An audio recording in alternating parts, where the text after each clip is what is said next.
Hello friends, Mandar here. I'm back with another video. Today we'll do some clarifications on the appropriations bill that I talked about in my last video. We'll also do a quick analysis of what's in the reconciliation bill with the Plan C, and I will address some of the common questions regarding how the applications are being separated out for the spouses and few other common questions that I have been getting. And I'll also give my thoughts, or clarify I should say, my thoughts on the appropriations bill, how does it impact the employment based category. So if you're interested in this topic, watch this video until the end and let's get started. If you're here for the first time, welcome. My name is Mandar and I make immigration related videos for US and Canada. I'm not an immigration lawyer, so anything that I say on this video or on my channel is for information purpose only. And for your specific immigration needs, before you take any action, you should hire a competent immigration lawyer. Now, just as a reminder, I had a giveaway since last week and I announced the winner on Wednesday. The winner is Uday Kiran from California, and he contacted me as soon as I declared his name. So Uday, congratulations, your Nike band is on its way. I'd like to say that I will be doing these giveaways almost every month as much as I can. Stay tuned to my channel. If you haven't already subscribed, subscribe and hit that bell notification so that you will be notified about those as well in the future. Now let's get started on the topic of this video. Now we talked about the appropriations bill in the last video.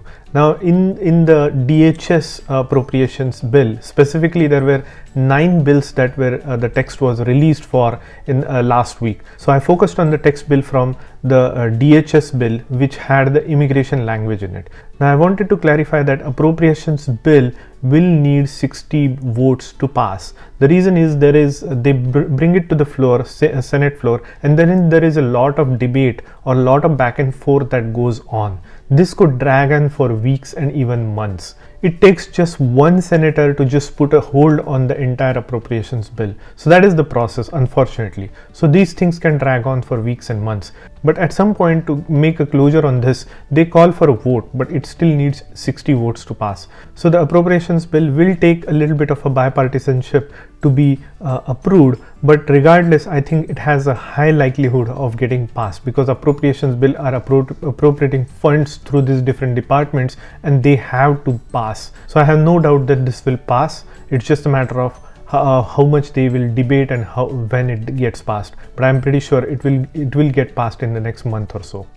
Now I also wanted to make a clarification, two clarifications. In my last video I said that this is a good news and a bad news. Now a lot of people who just saw it in one direction or one dimension, obviously it makes sense that this bill would not be a good news for the EB category because the visas will be taken away and to the family based category. So that is true, but there is a second aspect in the language, in immigration language, in this appropriations bill that has to do with people who were denied visas or denied entry into the United States in the last several years since the Trump administration took power, since 2017 until 2021.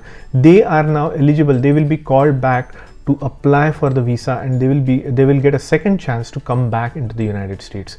So even if your visa was rejected for whatever reason, you will be able to reapply and get the visa and come to the United States. So that's where I clarified my position that this is a good news for some aspects of EB category. Now let me go further into the next section, which is a recapture of the visa numbers, unused visa numbers from FY20 and FY21 for EB and FB category. So what does this mean? So take an example. So we had about 122,000 spillover numbers, unused spillover numbers from family based category to employment based category in the year 2021. So these spillovers were from the year 2020 which spilled over into 2021 and they were given from FB category to EB category.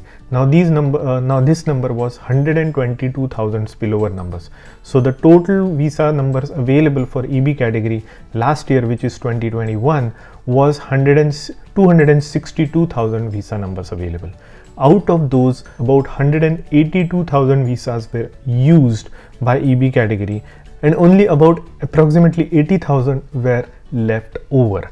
Now if you think about it, if this appropriations bill passes as it is with the language it's in, it proposes that whatever were unused from FY 2020 and 2021. So in this case, they were 122,000, but some of them were used and only 80,000 were left over. So all of these 80,000 will be available back for the FB category for the year 2022. Now what about 2021 spillover from the FB category? Now Charlie said in his last interview that he expects 150,000 unused visas from FB category from 2021 to spill over into 2022. Now technically in normal scenario, these all 150,000 become available for EB category of visa. So what it means is we'll have EB category will have 290,000 visas available. Now if this appropriations bill passes, what will happen is all those unused visa numbers from FB category will go back to FB category. They will not spill over to EB category for this particular year. So for 2020, 80,000 will go back to FB category, and for 2021 all the 150,000 that were unused may go back to FB category. So what it means is EB category will still have 140,000. Remember, that is the base allocation for EB every year. So that's what I meant to say. The EB category will still have its normal quota of 140,000 visas, but all the spillovers or the unused visas from FB category may go back if this appropriations bill passes with the language as it is. So I hope that that clarifies a little bit for some people, because a lot of people posted in the comment section that they were even more confused after the last video. So I just thought I would clarify it for you. And if you still did not understand, just take a chill and don't worry too much about it. Just go about your weekend enjoyment. In the near term, it's not going to make any difference. So with that said, let's move on. Now if you have made this far into the video and if you like the video, please hit the like button, because that really helps me and the channel. और यहाँ तक आ गए तो एक like तो बनता है, and subscribe will be even more awesome. Thank you. Now let's talk about some of the news that is coming along for this reconciliation bill. Now remember, there was a plan A that was rejected by the parliamentarian in the Senate, and then there was a plan B that was rejected, and we talked about two videos back I talked about the plan C as well. Now if you look at this news in the roll call, it says that House Democrats press Senate leaders to override parliamentarian on immigration. They strongly urge the Senate leaders to ignore her immigration related ruling. So what it says is, you can already read who are these Democrats. These are the 4 ones, and including 39 other senators, obviously Democrat senators. They're asking that they should ignore this parliamentary recommendation totally, so that they can then push their agenda forward for this millions of undocumented immigrants to have pathway to green card and citizenship. So that's what they are asking, and there is a provision. If the vice president makes a decision to support this agenda and ignore the parliamentarian, they can still go ahead and do it, but that will take a lot of courage for the Democratic senators to come to a conclusion or consensus on moving forward without the approval from parliamentarian. So we'll see what happens. Now next, I also wanted to point out that there is a plan C, which what it does is it gives amnesty for millions of illegal immigrants in the reconciliation bill. Basically they are saying that in the plan C they will give some amnesty to these undocumented immigrants, and these will be about 8 to 11 million undocumented immigrants who will be deprived of deportation, and they will get a temporary relief up to 5 years at a time, extendable to another 5 years to remain in the country and legally work and get benefits. So that is what is being proposed in this plan C. Now if somebody has a text for this plan C, please share it with me, because I have seen some comments, people saying that this 5K special fee for anybody who has an approved immigrant petition and go into the adjustment of status by just paying this $5,000. That provision we saw in the plan A. I don't know for sure whether it is included in the plan C if it passes through. So if somebody has that link or the text, please send it to me so that I can share it on my channel to the viewers as well. Now, another important question that was asked, and a lot of people have asked this question, is we have seen a big retrogression for EB3. Do you think that there will be further retrogression in the EB category? Now, I think for EB3 category they should be done, because they did it a lot. Like 2 years is a lot of retrogression. They might be done with that retrogression, so we should be able to see forward movement for EB2 and EB3 going forward. EB2 obviously will continue to see forward movement, but for EB3 as well we might be able to see some forward movement. And we'll hear from Charlie, because his interviews is on Monday, if I'm not mistaken, Monday or Tuesday, and I'll be sure to make a video on it. But Charlie might be able to throw some light if there is going to be any further retrogression. But my speculation is for EB2 and EB3 there might not be any further retrogression. Now, there is another question a lot of people are asking with all these budget bills and all these things.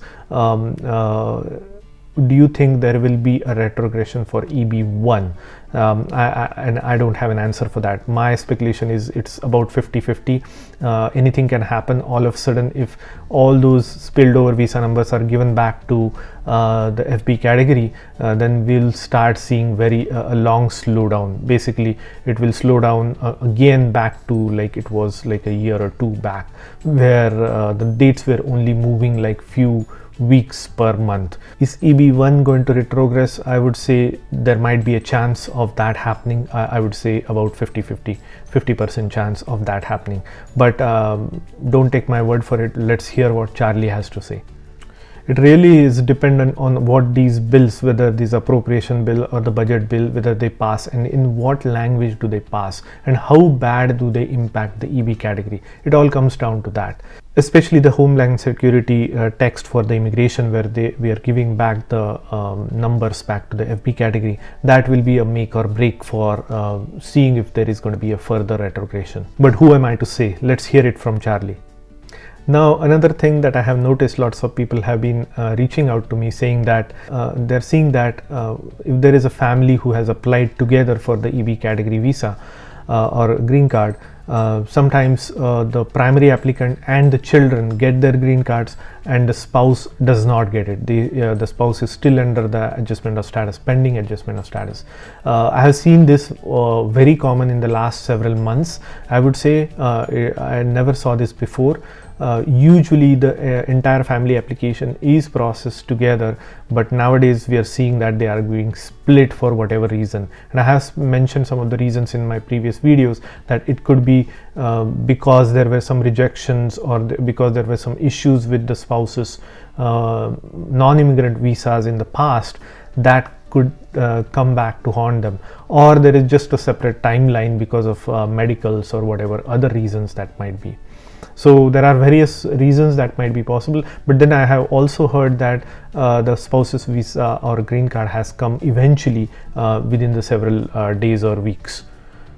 And another interesting thing that I have come to notice is, and this is from 2 or 3 individuals who have reached out to me, is that they are starting to see interview notices. Now remember, since last year or 2, we haven't seen any interviews happening for EB category. They were all discontinued. But now lately I have heard from a few folks, not a lot, but a few folks, that they have got interview notices in the mail with the interview dates and time, and this is for EB category I'm talking about. So EB interviews are still happening. Don't assume that they are totally gone. That's not the case. Maybe it was the case few months back, but now they are starting to creep back again. So if you are in the final adjustment of status, there is a possibility that you might be called for an interview. Now, some people have also said that what happens to my date was current until last month, and in the November visa bulletin for EB3 there is a huge retrogression, and my date will, unless I get my green card in the next week or so until the end of October, what happens to my application? So really what happens is, you still, if you retrogress, if your date retrogress, you still remain in pending adjustment of status. You'll continue to have to renew your non-immigrant visa if that's what you are on, or you will have to continue to renew your EAD and AP card to keep working and traveling. You will continue to stay in the non-immigrant in the adjustment of status until your date finally becomes current again in the final action date chart, and that's only when you will get your green card. So unfortunately, if you don't get your green card in the next week or so, you might have a longer wait time in your process. So that's really what I wanted to talk in this video. If you like the content of this video, please hit the like button and consider subscribing to my channel, and I'll see you in the next one.